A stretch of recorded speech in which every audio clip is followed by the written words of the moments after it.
Welcome back to the deep dive. Today we're going to be taking a deep dive into the MQS2-NG IDIQ. Mouthful. Yeah, it is, but it's a pretty big deal, particularly for small businesses in the healthcare sector who are looking to work with the Defense Health Agency. The DHA. The DHA, yeah. So we're going to break down exactly what this is, why it matters, and what you need to know. And how to figure out if it's right for you. Exactly. Yeah. So this contract is basically a successor to the existing MQS contract, right? Yeah. And it focuses on delivering medical services to military facilities. Yep. There's been a lot of buzz about it, and for good reason. This thing is big. It's a big one. $44 billion potentially. Wow. And it's all for small businesses in the healthcare space, which is pretty exciting, especially when you compare it to the last MQS contract, which was only $7.5 billion. Okay, so that's a big leap. What can you tell us about the scope of services? Like, what does this thing actually cover? Well, it's pretty broad. It covers a lot of different medical services, and it's organized into 5 what they call labor segments. Okay. So you've got physician services, dental services, ancillary services, Oh, wow. nursing services, and medical support services. So everything from direct patient care to like the behind-the-scenes stuff that keeps it all running. Exactly. And it's not just limited to one little area either. Right. Geographically, I mean. Geographically, yeah. We're talking all 50 states, D.C., Puerto Rico, even Guam. Wow, that's pretty extensive. So how do they even manage all that? Well, they've divided it all up into 5 areas of responsibility, AORs for short. And when you're bidding, you can pick which AOR you want to focus on, or you can try for multiple regions. You can? You can, but you'll only get one contract for all the areas you choose. Got it. So you got to be strategic about it. Yeah, pick your battles. Right. Okay, so let's dig a little deeper into each of those service areas. You mentioned physician services. What exactly falls under that?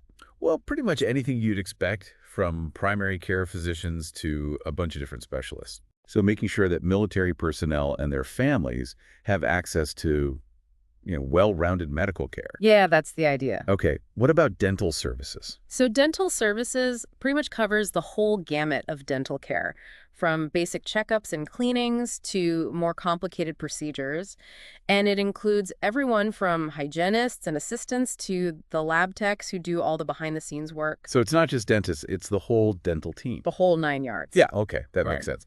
Now, what about ancillary services? That sounds pretty broad. It is. It kind of covers all the other healthcare professionals that don't fall neatly into those other categories. So we're talking about audiologists, pharmacists, physical therapists, occupational therapists, dietitians, and even the folks in the clinical lab. So it's kind of like the support system for the physicians and nurses, filling in the gaps and making sure everything runs smoothly. Exactly. Okay, and then there's nursing services, which seems pretty self-explanatory. Yeah, that one's pretty straightforward. It's all about the nurses, registered nurses, advanced practice nurses, licensed practical nurses, and vocational nurses. But it's worth pointing out that while the nurses are in that category, the technicians and assistants who work with them are actually considered part of ancillary services. Ah, okay, so there's some nuances there. It's interesting how they've divided it all up. Yeah, it can get a little tricky. So what's the last one? Medical support services. Yeah, that one's basically all the technical and administrative folks that keep a healthcare facility running smoothly. So medical records, billing, equipment maintenance, facility management, all that kind of stuff. So it's recognizing that a healthcare system needs more than just doctors and nurses to function properly. It's about the whole team. Exactly. It takes a village. Mhm. Now, even though the scope is pretty broad, there are some things that are specifically excluded from the contract. Okay, good to know. Like what? Well, things like advisory and assistance services, information technology, hospital environmental cleaning, non-professional medical services, and anything related to the TRICARE health plan are all out. So knowing what's not included is just as important as knowing what is. Yeah, it helps you figure out if this opportunity is really a good fit for your company or not. Right, you don't want to waste time bidding on something that's not a good match. Yeah. So speaking of bidding, let's talk about the proposal process. From what I understand, the government has laid out some pretty specific requirements for how these proposals need to be submitted. Yeah, they definitely have. It's pretty involved process, and it all revolves around submitting information in 3 separate volumes. 3 volumes, that sounds like a lot. Can you walk through what each volume entails? Sure. So volume 1 is all about the administrative stuff, like your cover letter, the table of contents certifications, and a really important document called the Contractor Team Organization document. So it's kind of like laying the groundwork, showing that you understand the rules and you're ready to play by them. Exactly. Then you've got volume 2, which is all about your technical capabilities. This is where you really get to show off your experience, your expertise, and your resources. So it's not enough to just say you can do the work. You have to prove it. Right. You need to show them you have experience in each of the labor segments you're bidding on, explain your organizational structure, and highlight your past performance on similar projects. So volume 2 is all about proving that you're competent and capable. Precisely. And then lastly, there's volume 3, which focuses solely on your past performance. Here, you'll provide details on previous contracts, references, basically anything that shows you have a solid track record. So they want to see that you've walked the walk, not just talk the talk. Yeah, past performance is a big deal in government contracting. They want to see that you can deliver on your promises. Makes sense. They're looking for partners they can rely on. So we've got the 3 volumes covered, but what about the RFP itself? Are there any key points that potential bidders should be particularly aware of? Definitely. There are a few things that stand out. Okay, like what? First of all, you got to decide which pool you want to play in, so to speak. You can compete in either the small business pool or the unrestricted pool, but you can't be in both. Got it.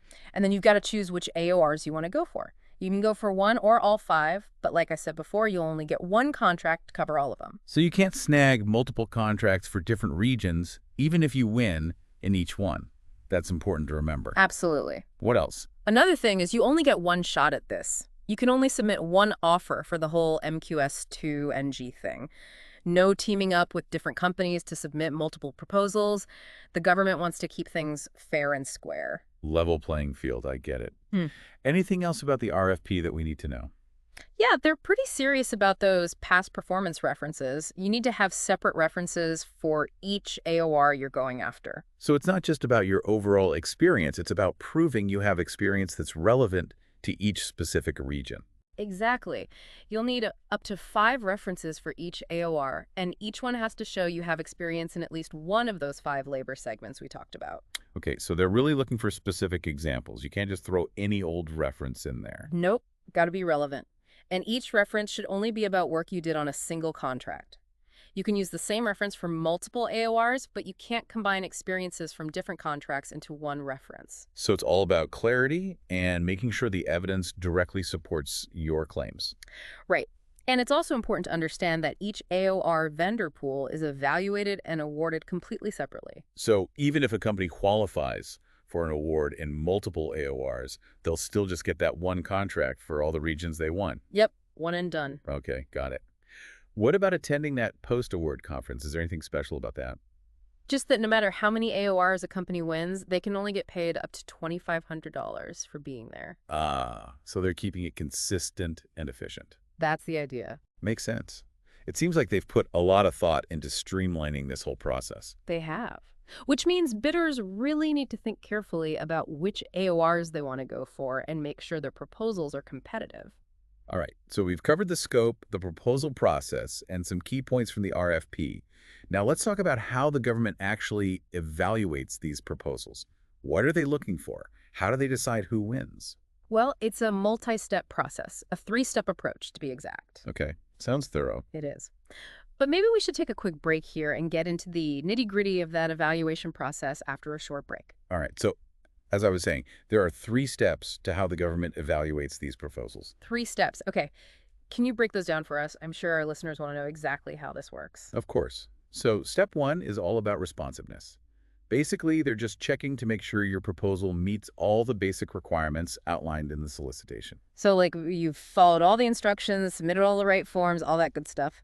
Exactly. It seems pretty basic, but you'd be surprised how many proposals get tossed out right away just because they didn't dot their I's and cross their T's. Yeah, I guess it's easy to overlook something when you're dealing with a lot of paperwork. Exactly. And if your proposal fails this first check, it won't even make it to the next stages of evaluation. So attention to detail is critical. Don't want to get disqualified right out of the gate. Nope. Okay, so assuming your proposal makes it past the responsiveness check, it moves on to step 2, which is all about technical capability. Okay, so this is where the government really starts digging into whether you can actually do what you say you can do. Right. They're going to be looking closely at your experience in each of the labor segments you've bid on, the qualifications of your team, your organizational structure, how you plan to manage the project, and of course, your past performance on similar projects. So it's not just about having the right people, it's about having the right processes and experience in place to actually deliver. Exactly. And then we come to the third and final step, which is past performance. This is where they really dive into your company's track record, looking at things like previous contracts, client references, basically anything that shows how well you've performed in the past. So they're looking for proof that you can walk the walk, not just talk the talk. Exactly. Those past performance references you provided in Volume 3 are going to be really important here. So having strong references who can vouch for your work is essential. Absolutely. And it's worth noting that steps 2 and 3, the technical capability and past performance evaluations, those are often done either at the same time or one right after the other. So they really carry a lot of weight in the decision. That makes sense. You need to be strong in both areas to be a top contender. Exactly. And for this specific solicitation, they've defined a technically acceptable proposal as one that's received a satisfactory rating for past performance and also scored in the top 10 on that self-scoring technical capability worksheet. Okay, so that's pretty clear cut. They're really setting the bar high to make sure they're picking the best of the best. Definitely. They want to make sure they're choosing partners they can trust to deliver high-quality services. After all, it's the military personnel and their families who are ultimately going to benefit from this. Absolutely. So we've talked a lot about the requirements in the evaluation process, but let's step back for a second and talk about the benefits for small businesses. I mean, why should a small business even consider going after this opportunity? Well, for one thing, the sheer size of this contract is a huge draw. We're talking $44 billion, which dwarfs the previous MQS contract at $7.5 billion. So the potential for growth is enormous. Yeah, that's a significant difference. What else makes this a good opportunity for small businesses? Well, working with the government can offer a level of stability and predictability that you don't always get in the private sector. Government contracts tend to be long-term, which can be really helpful for business planning. And it can also open doors to other opportunities down the road. So it's not just about this one contract. It's about building a relationship with the government that could lead to more work in the future. Exactly. Plus, the DHA has been very clear about their commitment to working with small businesses on this.